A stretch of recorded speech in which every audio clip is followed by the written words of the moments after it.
एक तरफ एक शांत और पढ़े लिखे नेता जिन्हें पॉलिटिक्स विरासत में मिली, दूसरी तरफ एक अनुभवी और दबंगई चीफ मिनिस्टर जिन्हें जमीन पर मामा कहा जाता है। लेकिन 2026 में असम का असली किंग कौन बनेगा? गौरव गोगोई की विरासत या हेमंत बिस्वा शर्मा का राज? चलिए पता लगाते हैं। असम की पॉलिटिक्स एक ऐसे दिलचस्प मोड़ पर आ गई है जहां दो लोग, दो सोच और दो बिल्कुल अलग अलग पॉलिटिकल स्टाइल आमने सामने हैं। यह सिर्फ एक पार्टी की दूसरी से लड़ाई नहीं है, यह एक गुरु शिष्य की पुरानी कहानी का नया चैप्टर है, जिसमें शिष्य अब गुरु से आगे निकलने का दावा कर रहा है और पुराने गुरु का बेटा अपनी विरासत वापस पाने की लड़ाई लड़ रहा है। यह कहानी है गौरव गोगोई और हेमंत बिस्वा शर्मा की। गौरव असम के सबसे लंबे समय तक चीफ मिनिस्टर रहे तरुण गोगोई के बेटे, जिनकी एक साफ सुथरी और सुलझी हुई नेता की इमेज है। वहीं दूसरी तरफ डॉक्टर हेमंत बिस्वा शर्मा, जो कभी तरुण गोगोई के ही सबसे भरोसेमंद मंत्री थे, लेकिन आज बीजेपी का सबसे बड़ा चेहरा और असम के अनडिस्प्यूटेड पॉलिटिकल हेवी वेट है। तो सवाल यह है कि क्या गौरव गोगोई अपने पिता की विरासत को आगे बढ़ाकर कांग्रेस को सत्ता में ला पाएंगे, या हेमंत बिस्वा शर्मा का अनुभव, उनकी जमीनी पकड़ और उनका स्ट्रॉन्ग गवर्नेंस का मॉडल एक बार फिर बीजेपी को जीत दिलाएगा? असम का अगला पॉलिटिकल किंग कौन होगा? इस वीडियो में हम इन्हीं सवालों के जवाब ढूंढेंगे, दोनों नेताओं की ताकत और कमजोरियों को देखेंगे और असम के असली पॉलिटिकल बैटलफील्ड को डिकोड करेंगे।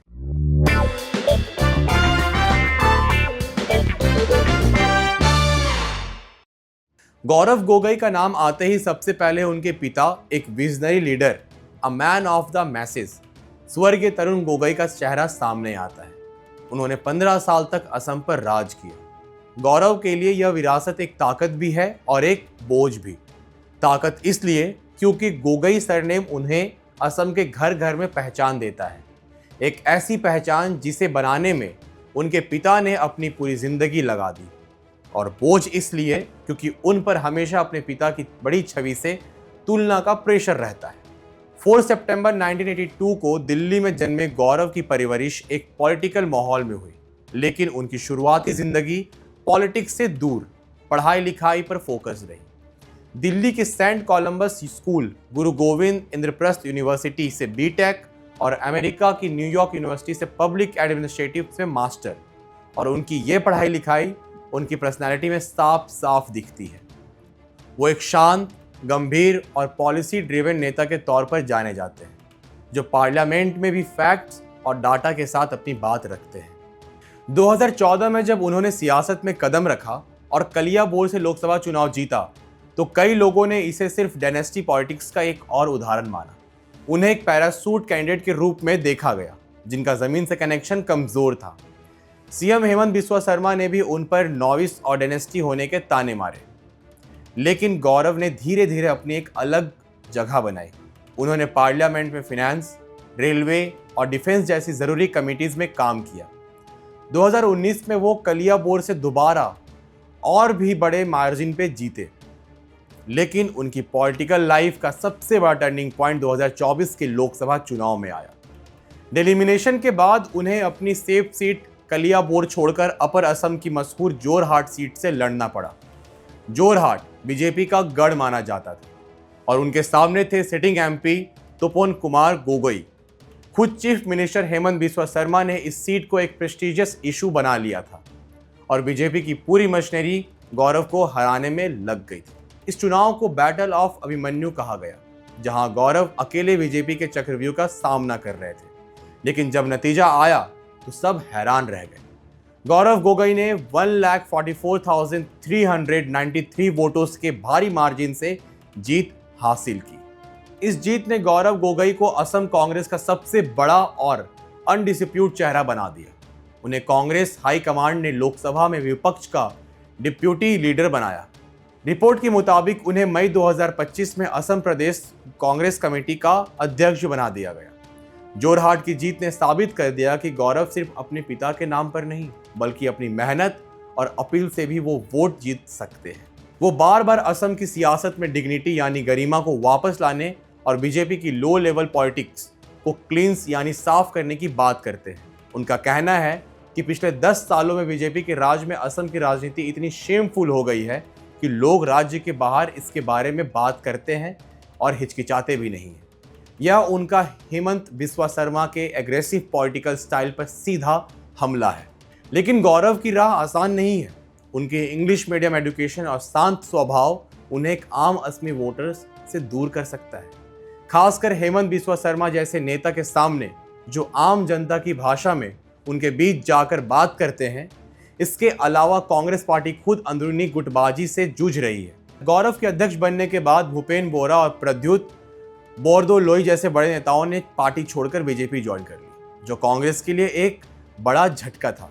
गौरव के सामने ना सिर्फ बीजेपी से लड़ने की चुनौती है, बल्कि अपने ही पार्टी को एकजुट रखने का भी पहाड़ जैसा काम है। उन्हें यह साबित करना है कि वह सिर्फ एक लोकसभा एमपी नहीं, बल्कि एक ऐसे नेता हैं जो पूरे राज्य में कांग्रेस को जिंदा कर सकते हैं।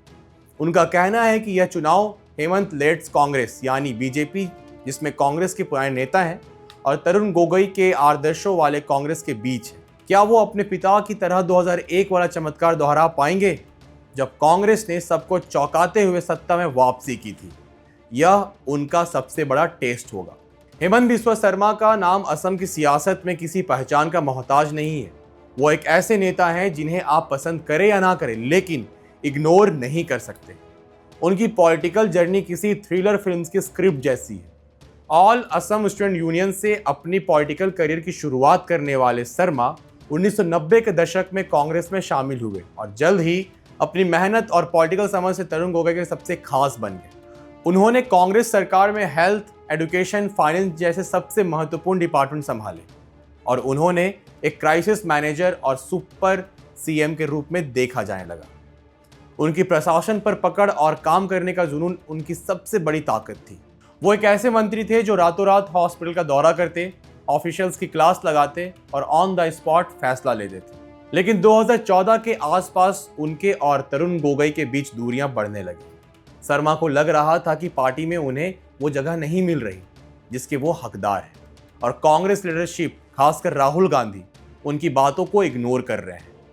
उनका वो किस्सा आज भी मशहूर है जिसमें उन्होंने दावा किया था कि जब वो असम के जरूरी मुद्दे डिस्कस करने दिल्ली गए तो राहुल गांधी अपने कुत्ते को बिस्किट खिलाने में ज्यादा इंटरेस्टेड थे। आखिरकार 2015 में उन्होंने कांग्रेस छोड़कर बीजेपी ज्वाइन कर ली। यह असम की सियासत का सबसे बड़ा टर्निंग पॉइंट था। शर्मा के बीजेपी में जाने से कांग्रेस की कमर टूट गई और बीजेपी को नॉर्थ ईस्ट में अपना सबसे बड़ा पॉलिटिकल एसेट मिल गया।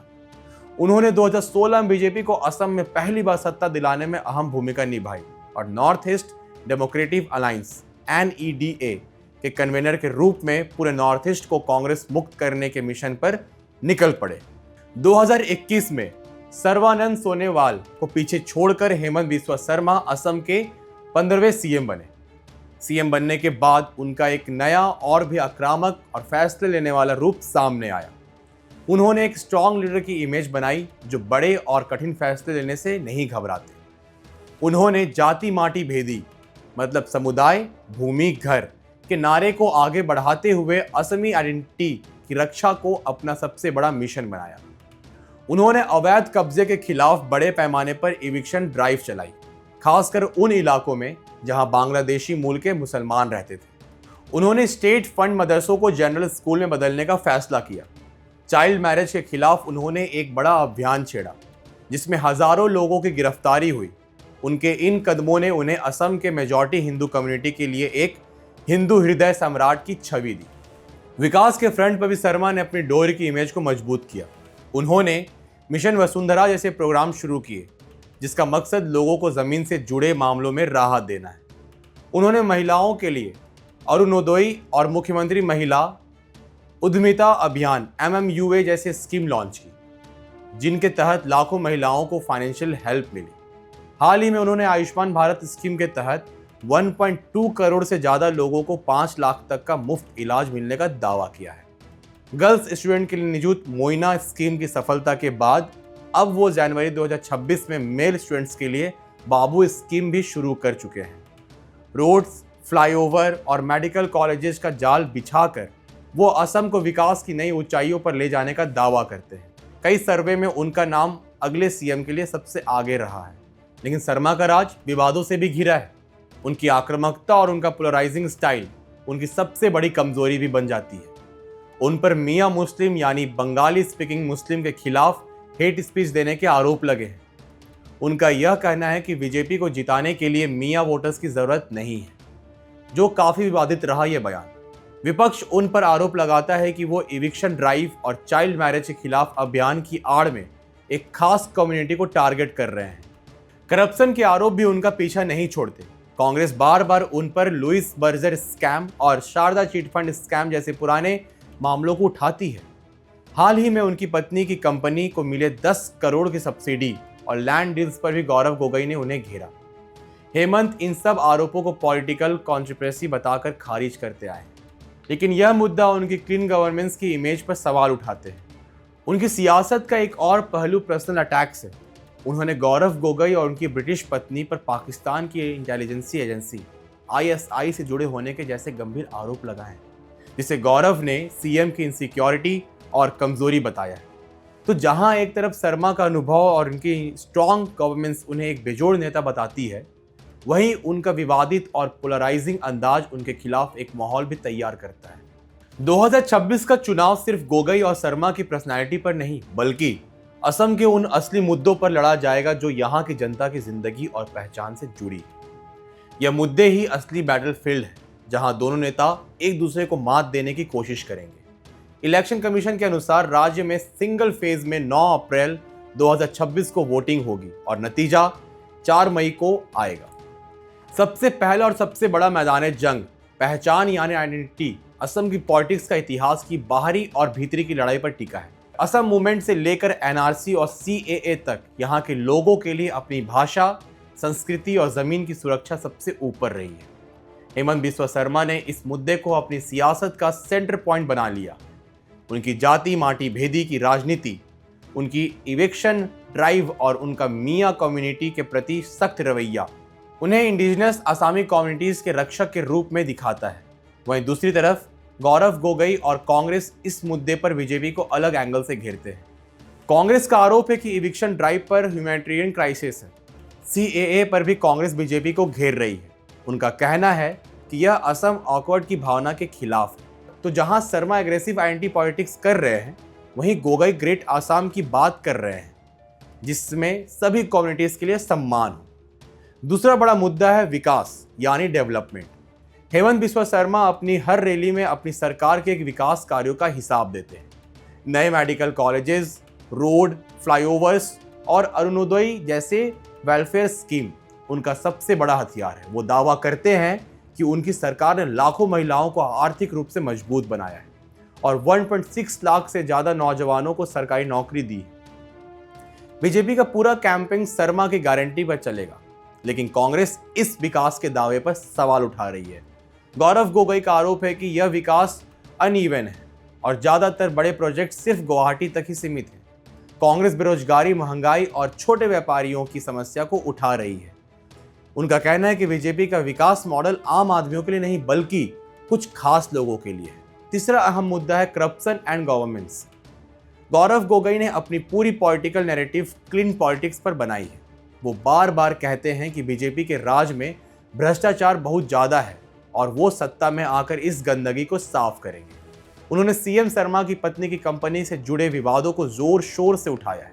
वहीं दूसरी तरफ हेमंत बिस्वा शर्मा कांग्रेस के पुराने शासन को करप्शन का युग बताते हैं और अपने शासन को एक साफ सुथरी सरकार के रूप में पेश करते हैं। कुछ रिपोर्ट्स के मुताबिक करप्शन को अब राज्य में बड़ा चुनौती मुद्दा नहीं माना जाता, जो शर्मा के नैरेटिव को सपोर्ट करता है। लेकिन शर्मा का पुराना इतिहास, जिसमें उनका नाम शर्मा से लेकर लुइस बर्जर स्कैम तक में आया, कांग्रेस को उन पर हमला करने का मौका देता है। इस लड़ाई में जनता किस पर सबसे ज्यादा भरोसा करेगी, यह देखना दिलचस्प होगा। और चौथा, इन सब मुद्दों का आईना है जोरहाट का संग्राम। गौरव गोगोई का 2024 में जोरहाट से जीतना सिर्फ एक चुनावी जीत नहीं थी, यह एक पॉलिटिकल स्टेटमेंट था। अपर असम, जो अहोम कम्युनिटी का गढ़ है, जिसे बीजेपी का स्ट्रॉन्ग होल्ड माना जा रहा था, वहां कांग्रेस की जीत ने पार्टी में एक नई जान फूंक दी। यह लड़ाई सिंबॉलिक है। यह लीगेसी बनाम पावर की लड़ाई है। यह एक नए चैलेंजर्स और एक स्थापित किंग के बीच की जमीनी जंग है। जोरहाट के नतीजे ने पूरे असम के पॉलिटिकल मूड पर इशारा दिया है कि 2026 की लड़ाई कांटों की होगी। अगर जोरहाट की जीत से बनी हवा को गौरव पूरे असम में फैला पाते हैं तो उनका सीएम पद के लिए दावा और मजबूत हो जाएगा। अगर बीजेपी इस सीट बैक से उबर कर वापसी करेगी तो यह शर्मा के इनविजिबल होने के दावे को मुहर लगा देगा। इसलिए असम का असली किंग कौन बनेगा, इसका बड़ा संकेत जोरहाट ने दे दिया है। तो आखिरकार किंग कौन बनेगा, गोगोई की विरासत या शर्मा का राज? एक तरफ है गौरव गोगोई जो एक विरासत का बोझ और गर्व दोनों लेकर चल रहे हैं। उनके पास एक साफ इमेज, एक पढ़ा लिखा नजरिया और बदलाव का वादा है। जोरहाट में उनकी जीत ने साबित किया है कि उनमें बीजेपी के विशाल संगठन को टक्कर देने की क्षमता है। वो असम की सियासत में डिग्निटी वापस लाने की बात करते हैं और उनका शांत स्वभाव उन्हें हेमंत के आक्रामक अंदाज से अलग खड़ा करता है। लेकिन क्या उनकी जेंटलमैनली पॉलिटिक्स शर्मा के मास कनेक्ट और जमीनी पकड़ का मुकाबला कर पाएगी? क्या कांग्रेस की अंदरूनी लड़ाई उन्हें कमजोर कर देगी? दूसरी तरफ है हेमंत बिस्वा शर्मा, एक अनुभवी नेता, एक कुशल प्रशासक और एक मास्टर स्ट्रैटेजी। उन्होंने खुद को एक ऐसे स्ट्रॉन्ग मैन के रूप में स्थापित किया है जो असम की पहचान की रक्षा के लिए कठोर फैसला ले सकते हैं। उनकी वेलफेयर स्कीम और डेवलपमेंट प्रोजेक्ट्स उन्हें जनता के बीच लोकप्रिय बनाते हैं। उनकी इमेज एक ऐसे नेता की है जो 24/7 काम करता है और जिसके लिए सियासत एक जुनून है। लेकिन क्या उनका पोलराइजिंग स्टाइल और पर्सनल अटैक्स उनके खिलाफ वोटर्स को दूर कर देगा? क्या करप्शन के आरोप उनकी विकास पुरुष की छवि को धुंधला कर देगी? ये लड़ाई दो नेताओं से कहीं बढ़कर है। यह दो विजन की लड़ाई है। एक विजन है ग्रेट आसाम का जो सबको साथ लेकर चलने की बात करता है, और दूसरा विजन है जाति माटी भेदी की रक्षा का जो इंडिजिनस आइडेंटिटी को प्राथमिकता देता है। एक तरफ है विरासत की नई परिभाषा लिखने की कोशिश और दूसरी तरफ है सत्ता पर अपनी पकड़ को और मजबूत करने की जिद। 2026 का चुनाव यह तय करेगा कि असम की जनता क्या चाहती है, एक शांत संयमित बदलाव या एक आक्रामक फैसले लेने वाला शासन। यह फैसला असम की भविष्य की दिशा तय करेगा। लेकिन असली फैसला तो आपको यानी जनता को करना है। आपको क्या लगता है, असम का अगला सीएम कौन होना चाहिए? गौरव गोगोई जो अपने पिता की विरासत को आगे बढ़ा रहे हैं, या हेमंत बिस्वा शर्मा जिनका राज अभी तक मजबूत दिख रहा है? अपनी राय नीचे कमेंट्स में जरूर बताएं, हम आपके हर कमेंट पढ़ते हैं। और अगर आप ऐसे ही असम की सियासत पर ऐसी डीप एनालिसिस आगे भी देखना चाहते हैं तो हमारे चैनल प्राइम माइक को सब्सक्राइब करना ना भूलें। धन्यवाद।